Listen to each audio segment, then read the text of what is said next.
What is up, guys? It's your boy Falcon back again, and today we're working on a 2019 GMC Acadia, which has the engine code P0128, which is a thermostat code, and it also sometimes gives you the steering assist reduced. So if you're doing this on your GMC Acadia has the same code or the same message, I'm gonna walk you through the steps of what could be wrong with it and how to fix it. So stay tuned. Okay, so I'm going to try to put timestamps on the bottom because some people complain that I talk too much, but I will try to explain to you how to fix it, what it's doing, why it's doing what it's doing. So I'm going to put timestamps down there just in case if you guys just want to fast forward to see what I'm replacing or whatever, you guys can do that. So basically on this vehicle, what's going on is the thermostat is going out, and also I'm going to replace the temperature sensors while I'm at it since they're in the same spot. Thermostat is right in between the heads, and it has a thermostat and it has a pipe that goes all the way out, and it goes connected to these holes right here, so it goes all the way in between the heads. So I'm going to replace them both. So if you guys want to see that, you guys can just jump to that spot on the video. So let's go ahead and get started. All right, to get started, this is the part number for the temperature sensor or coolant temperature sensor. And this right here is the part number for the actual thermostat from GM. And this is the pipe that gets connected to that thermostat, and it goes to that water outlet right there on the top, or the water hose. All right, so here is the long boring part that some of you guys complain about. I'm gonna explain to you what this car is doing and what we're doing. So the way that this car started, it had on the dash, it gave us the steering assistant reduced. So basically on these vehicles, the power steering is not mechanical. It doesn't have a power steering pump. It's all electronic. So on the rack and pinion, it has this little motor that assists you whenever you turn the steering wheel. It kind of turns it for you, also like a power steering does. It makes it louder for you, but this one, it has a little motor that helps you. So the motor has like grease, right? So whenever the engine reaches that optimum temperature, which is like right on the middle, that grease, it's a little bit lighter, like it's softer, so it doesn't help you as much because the little motor doesn't have to turn as much, and all the rack and pinion doesn't have to do as much, right? So it doesn't assist you as much. Whenever it's cold outside, or the car is still cold, it's warming up, it's gonna help you more because all that grease is still thicker, is still cold, right? So the issue starts because the car was not reaching the optimum temperature, right? So basically what was happening was the temperature gauge never got to the middle. It got to like maybe a little bit of a quarter or one line before the middle, and it stayed there for a couple of weeks, and then it started giving us that reduced that reduced steering assistant, whatever. So when I also saw that the temperature never got to the middle, I was already planning on replacing the temperature sensor. And then after like another week of driving it, it gave us the code P0128, I believe, which is the thermostat. So on this thermostat, so basically what is happening on this vehicle is the thermostat is not closing all the way whenever you turn on the vehicle to let the vehicle warm up. So basically the thermostat is always partially open, so it never reaches the optimum temperature, which is the middle temperature, right? So that's why it gave us that code. So that's probably the only issue, but since I'm already there, I'm gonna go ahead and replace that sensor since they're on the same spot and they're both between the heads. But basically everything is related to the temperature of the engine. So since the thermostat is staying halfway open or maybe a quarter open, the engine is never reaching the optimum temperature. So that's why it's never reaching that temperature it should, so it's not going to assist you as much. So sooner or later, whenever you have that dash warning message, sooner or later, like because he's telling you, hey, there's something wrong with the temperature, it'll just turn off the temperature sensor. So your engine temperature on your dash will always just be at zero. It will never not even move. It will just stay at zero. And then you start getting that code, and it'll just the assistant as far as the little motor that helps you to turn the steering, like I said, sometimes it'll help you more or help you less depending on the temperature. So when it has that code, that message, steering reduced, sometimes it'll help you more, sometimes it'll help you less. So you don't want to do that and you want to get it fixed. So what we're going to start doing now is replacing the thermostat and the temperature sensor. This is the boring part. So like I said, you guys can always just go to the bottom and skip around. Alright, so we're gonna start off by taking off this intake hose and the intake manifold right here and all the vacuum lines that go around it. So this intake hose only has this vacuum line back here. We're gonna press the white tab, pull it off.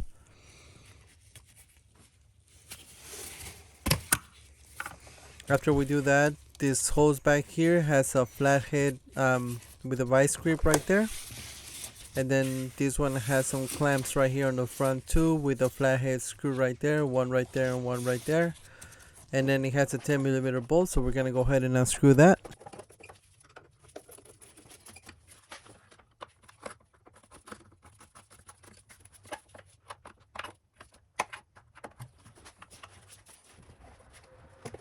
And this last 10mm bolt right here. After all that up, we should be able just to pop it out. Back here, these are just like almost like clamps, so you just pull it straight up. And there it goes. And then we can make sure that we get our hoses, intake hoses, out of the airbox and the manifold. And then we just pull it straight up. Now, this is the intake, and we gotta make sure we disconnect all these connectors here. On this one, same thing, you press the white tab down and then you pull it off. We have this throttle body connector here. We gotta double check that all the connectors are off.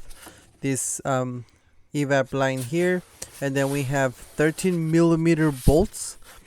I believe we have 8 of them, and then we can just pull the intake off. On the connectors, you have this little red tab on every single connector. So what you do, you pull the red tab back.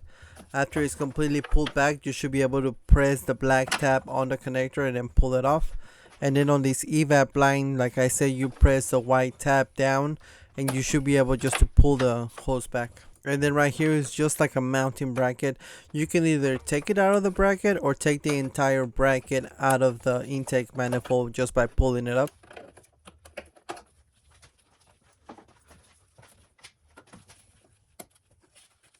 Now I'm just double checking that all my connectors are off on the side of the intake and on the front of the intake. And now we're gonna start taking off all the 13mm bolts with my e-pack wrench.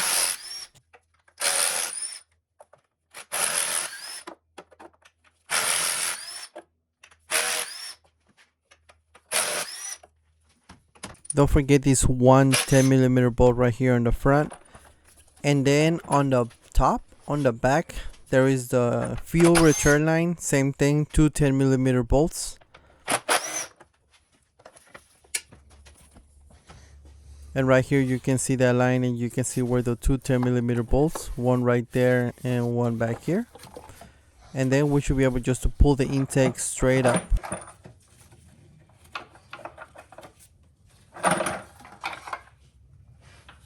After we do that, I really recommend that we cover up the intake holes with some rags.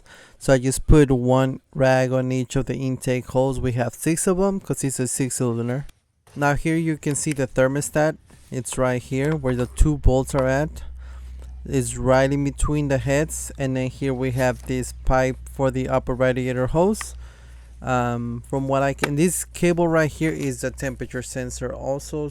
And from what I can see, we will have to remove the fuel line, so I chose not to. So if I just take off the O-ring from the new pipe and put the O-ring in the old pipe and just replace the actual thermostat housing, I should be able to take it off.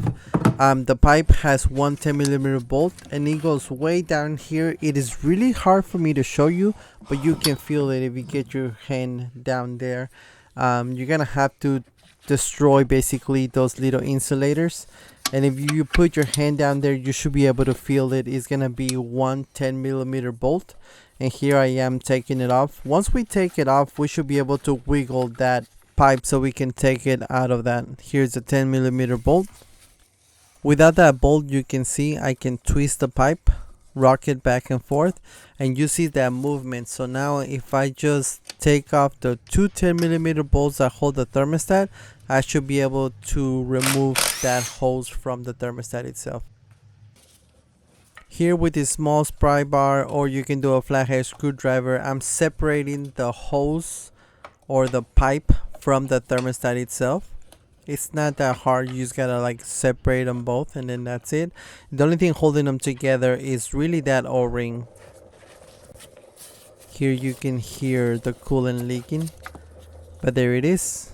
It's separated. I just put the pipe in there with a flathead screwdriver and just pulled it off. With one hand on one side and the other hand on here, you can see how I just pull the pipe back. When I got to this spot, these fuel return lines were on my way, so I had to take them off with two 10mm bolts right here, and these are the two fuel return lines. They do have small O-rings, so I'm gonna have to go to the dealer and find those O-rings before I put everything back together. But once you take off the 10mm bolts, you just pull the pipes or the little hoses right out of the head, and they just slide right out, and then you can just get your hand in there and get that thermostat housing out.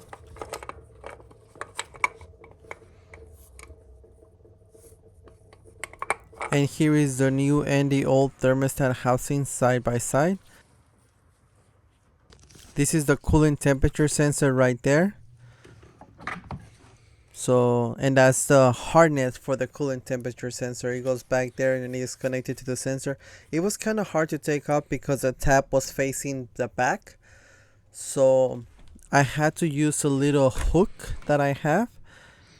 This one right here to kind of get behind it, pull the red tab up, and then release the tab. So now here I'm removing the old O-ring from the old pipe. Here it is. So now I'm gonna take the new O-ring out of the new pipe. Just be careful with it. And then we're just gonna slide the new O-ring into the old pipe so we can make sure we have no leaks.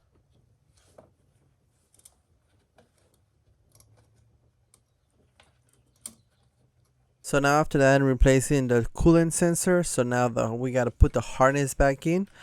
You just gotta clip the harness back in where it goes on the sensor, and then push the red tab back down so it can lock in place.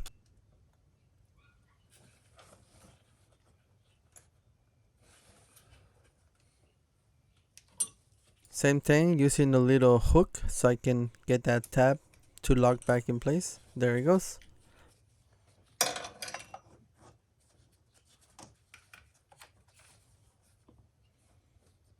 Now that that's in place, now let's get the thermostat housing back in there. And we're just gonna slide it in the way we took it off. I did put a little bit of grease on the lip. That way the old hose with the new O-ring slides right in. Once we set the thermostat housing in there, then we just start screwing in the bolts that hold it down. Make sure that you screw them in by hand first, and then you can tighten them with a ratchet. We don't want to strip them. I am not exactly sure of how many foot-pounds of torque, but if I had to guess, I would think it's like 10 to 15, because they're both aluminum. It goes in the aluminum head, and their bolts are aluminum, so they do not go too tight, especially if you have new gaskets on everything. Now that that's in, we just gotta put the 10mm bolt that goes back here in the hose.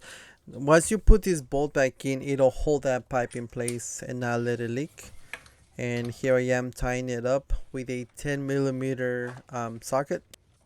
So now the harness of the coolant sensor, put it back through where it went. And now to put on the fuel return lines back into place with the new gaskets, same thing, you slide them into the old holes where they went to on the heads. There they go. And then they each have a 10mm bolt, so we're gonna put the bolt back on the back hose right there.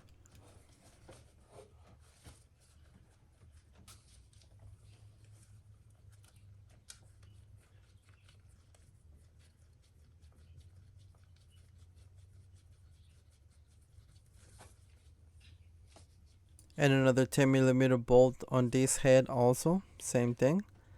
Everything should just slide right in. You don't want to force anything in. And then we're just gonna tighten it back in with a 10mm ratchet.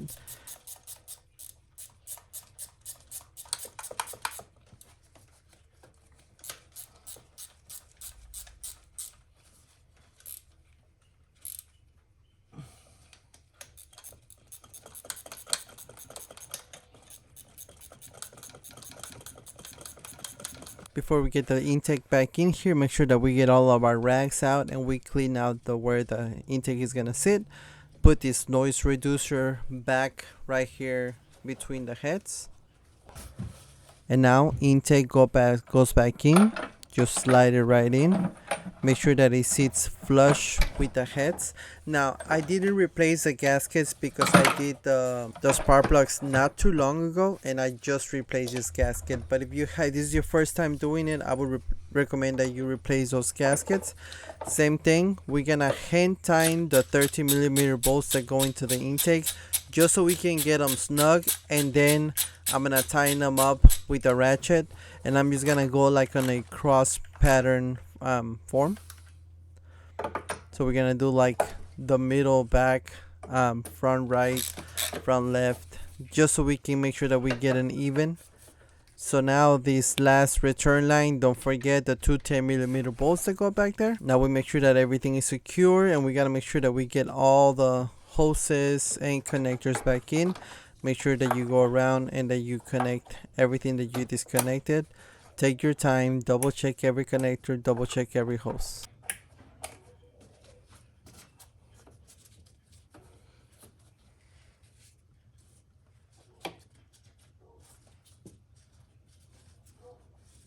So now for the intake hose that goes between the throttle body and the air box, we're just gonna slide it back into place.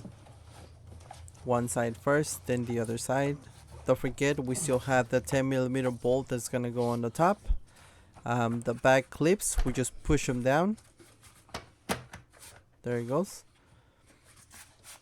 And then I had that 10mm bolt right there. 10mm bolt right there on the front. We should have gone with the intake, but I guess I forgot to do it. Tying both of them up.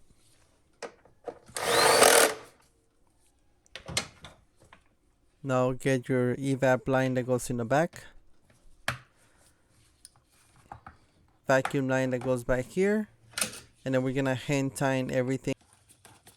Okay, so that is it. That is how you replace the thermostat and the temperature sensor on this 2019. I believe it's 2017 to 2019. I'm not sure if 2020, 2020, all the way to 2022. I would assume so, but I know starting 2017 is basically the same issue, or the same procedure. I was planning on replacing the entire thing with the pipe, but I noticed to do that I will have to replace or remove the fuel lines and all that stuff. And I also saw that I was able to split the two parts apart, so I did that. And like you guys saw, I removed the O-ring from one and placed it on the other, so it's completely fine and it will be fine. So all I have to do now is top off with the proper coolant, and that is it. And erase my check engine light code, turn it on for a while and make sure there's no leaks. But that is pretty much it. Alright guys, well I really hope you guys found this video informational. Don't forget to thumbs up, subscribe, hit that bell for me, share the channel. I will catch you guys in the next video. Thank you for watching. You guys have yourselves a great day.